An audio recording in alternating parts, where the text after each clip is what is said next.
Titanic ship అనేది కేవలం మంచు పర్వతాన్ని గుద్దుకోవడం వల్ల మాత్రమే మునిగిపోయిందనే మాట అయితే అబద్ధమని తేలిపోయింది.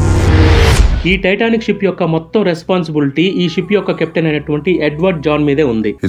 ఈ షిప్ లండన్ నుంచి బయలుదేరినటువంటి కరెక్ట్ గా 3 రోజుల తర్వాత ఈ టైటానిక్ షిప్ లోని రేడియో స్టేషన్ కి మొదటి ఎమర్జెన్సీ సిగ్నల్ అనేది వచ్చింది. కానీ కెప్టెన్ ఎడ్వర్డ్ ఏంటంటే వేగాన్ని ఆపకుండా షిప్ యొక్క డైరెక్షన్ మాత్రమే మారుస్తూ వెళ్లారనమాట. ఇదే విధంగా టైటానిక్ షిప్ కి చాలా రకాలైనటువంటి ఎమర్జెన్సీ సిగ్నల్స్ వస్తున్నా గానీ ఆయన ఎక్కడా కూడా వేగం ఆపకుండా షిప్ యొక్క డైరెక్షన్ ని మారుస్తూ పోయారు. కానీ ఫ్రెండ్స్ 5వ రోజు కరెక్ట్ గా 11:30 గంటలకి షిప్ కి కొన్ని మీటర్ల దూరంలో ఒక పెద్ద ఐస్బర్గ్ అంటే ఒక పెద్ద మంచు పర్వతాన్ని గుర్తించారు. ఈ విషయం గురించి కెప్టెన్ ఎడ్వర్డ్ కి చెప్పినా గానీ ఒకే మాట, డైరెక్షన్ ని మార్చండి గానీ వేగాన్ని ఆపొద్దు. షిప్ యొక్క డైరెక్షన్ ని మార్చేలోగా ఈ షిప్ ఏంటంటే అంతే వేగంతో ఆ మంచు పర్వతాన్ని ఢీకొట్టింది. 1500 మంది ప్యాసింజర్లతో ఈ టైటానిక్ అనేది శాశ్వతంగా మునిగిపోయింది. మనందరి జీవితంలో వచ్చేటటువంటి ఎమర్జెన్సీ సిగ్నల్స్ ని మనం పట్టించుకోకుండా పోతే కరెక్ట్ గా ఒక బ్రేకింగ్ పాయింట్ దగ్గర మనం కూడా మునిగిపోతాం.